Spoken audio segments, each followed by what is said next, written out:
So, so these are the main types, the four main types of leukemia, and here I've included the World Health definition and some stats. I'll just give 5 seconds for you guys to have a look at this, and then I'll move on. Okay. Okay. So I made a summary here about the different types of leukemia and about acute versus chronic. Now, this is like a master sheet of everything you need to know uh, for finals. It's not an exhaustive list by any means, but it summarizes a lot of the high yield stuff. And I know these next two slides will look quite busy, but by the end of this presentation, hopefully it should all make sense. Before I go any further, because I don't want to carry on without you guys being able to hear me, just let me know if you've heard everything so far in the chat.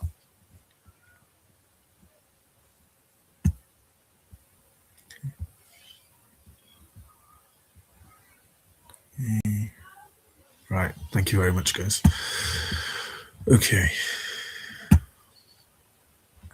So one of the main things to take away from this presentation is acute versus chronic. So the acute types, so your AML, your ALL, these cancers form early on in terms of the genetics line, and so I'll show a diagram later on after this to make sense of it. But these cancers are quite immature cells, so they can be replicated rapidly, and that's why you get rapid onset of symptoms. And chronic is literally the opposite. These cells are more mature, more closer to the final product, but they often don't work as well as they should and over-replicate. And so they take longer to form, and that's why the symptoms take longer to develop. I've summarized the acute types below, including the APL subtype, and I'll go through them more as I go on, but I'm just conscious of time, but I'll give you a few more seconds to read that. And similarly, I've included the chronic types as well. Chronic myeloid leukemia is a bit of a fan favorite in exams because of the Philadelphia chromosome and the gene it makes, the BCR-ABL gene. I've included its symptoms there, and one key point to note is that it's treated with tyrosine kinase inhibitors, and I'll talk more about them later. And I'll give you a few seconds just to read the chronic lymphocyte leukemia bit as well. Okay, so I've included two diagrams here. The one on the left shows normal, albeit a little simplified, version of cell production for blood cells. And the one on the right illustrates the point I mentioned before about the acute types. The mutated or cancerous cell occurs more early on, whereas in the chronic types, it occurs more further down the line. Now, the chronic types, because it takes longer to occur, the symptoms take longer to occur, and the cancer takes longer to develop and spread, and vice versa for the chronic types.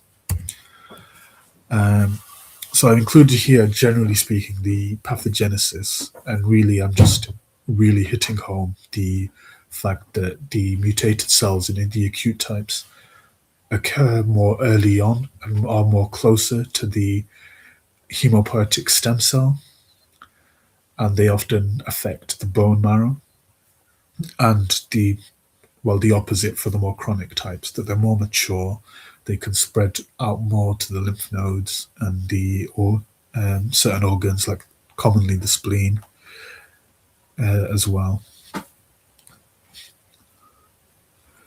And then I've just included the key types as well.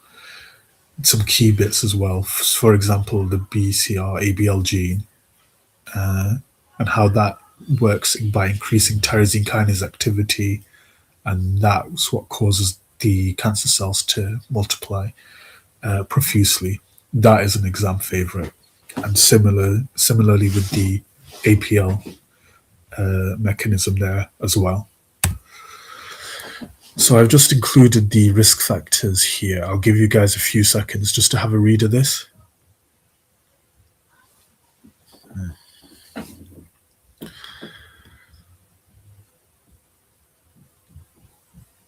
Okay.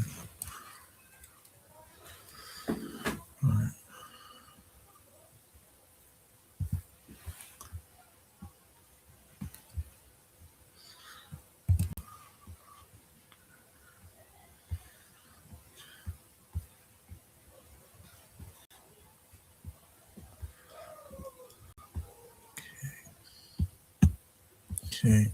Apologies, it's when I'm in full screen, I can't actually see the comments. So I just wanted to check what that was. Okay. So now in terms of the presentation, this bit would be is quite self-explanatory, really. So if you've got essentially with you having the cancer in your bone marrow and it's taking space and it's taking cells away, taking your normal cells away by replacing them with the cancer itself, you're going to have less red blood cells. So you're going to have the anemia type symptoms, less platelets, um, so thrombocytopenia type symptoms, and less functioning white cells, so more infections, fever, and that's where your type B symptoms come in as well. And what you'd see with them is what you'll see in examination. So you get pallor, you could get the petechiae, the hepatosplenomegaly in CML and CLL, and the lymphadenopathy in the chronic types as well. That's not an exhaustive list. Like with anemia, for example, you can sometimes get a murmur. So you may even hear a murmur in these patients, but that's not really something for finals. That's just more for to bear in mind. Okay, so in terms of diagnoses, one of the key things is FBC. Um, Undoubtedly, there'll be incidental findings where the main thing is just anemia or not even anemia, just raised white blood cells. And in like, for example, in CLL, um, and then that'll lead on to the blood film, which will then show that there's the abnormal cell types. But other things you can do, and this is like one of the mainstay, would be bone marrow aspirates, and that can be used in staging. It can be used in genetic testing, which guides treatment, and same with immunophenotyping as well. CTs and MRIs, again, of staging, and other useful tests would be for LDH, uric acid, and coagulation. LDH would be raised in these types of cancers. Uric acids, we'll talk a little bit about that later on in a couple of slides' time. And coagulation, if you're not having platelets or as many platelets, that's going to impact your coagulation. And if you've got hepatomegaly in CLL, for example, that's also going to affect things. Okay, so in terms of management, you don't need to know the specifics of these except for the examples I'm going to highlight. But generally, as with any cancer, the three broad types are chemotherapy, radiotherapy, um, as well, as well as CAR T. You can also get bone marrow transplants, which are on the rise, and I'll cover that a bit more in detail. And in the case of CLL, you can manage it with watchful waiting, as because it takes longer to progress. You can sometimes you can just wait it out before initiating treatment. Okay, so in terms of bone marrow transplant, it involves heavy radiation and or chemotherapy to remove to essentially destroy a patient's bone marrow and all the cells within it. And then you're literally clearing out all that space to to give a donor to give some stem cells in a transplant. You can't do autologous stem cell transplants, which is you take your own stem cells and you give it back to yourself, because there's always a risk that you could pick up a cancer cell and you'd literally be taking out a cancer to kill the rest of the cancer and giving it back. Whereas in other types of cancers, and we'll cover this in a later session, you would do autologous stem cell transplants. But in terms of the process for this, you need to do HLA testing and finding a donor.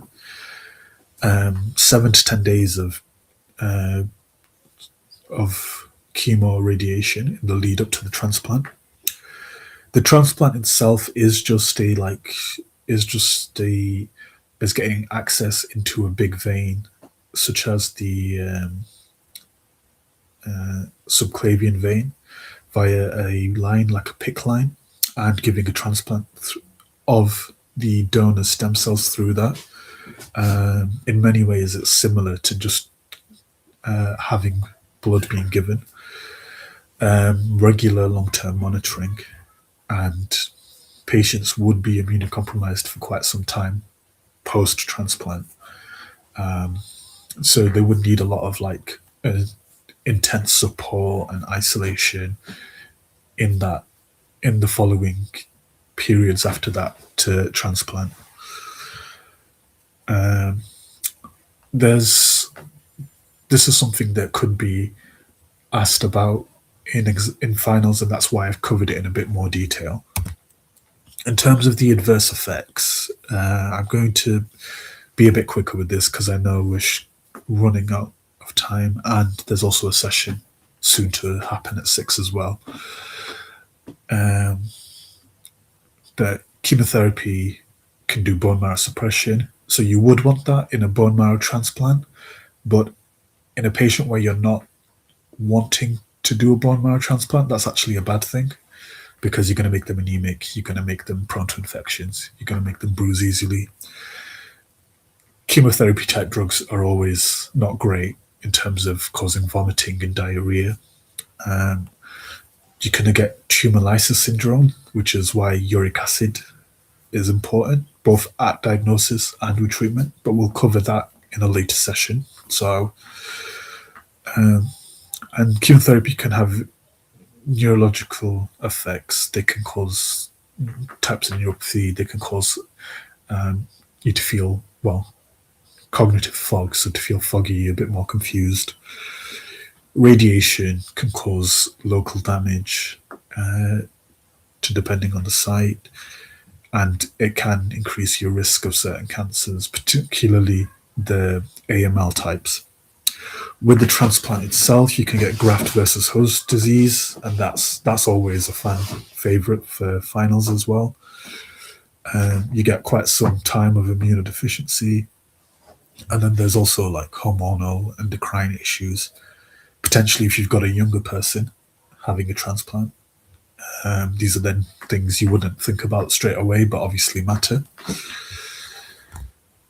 Okay.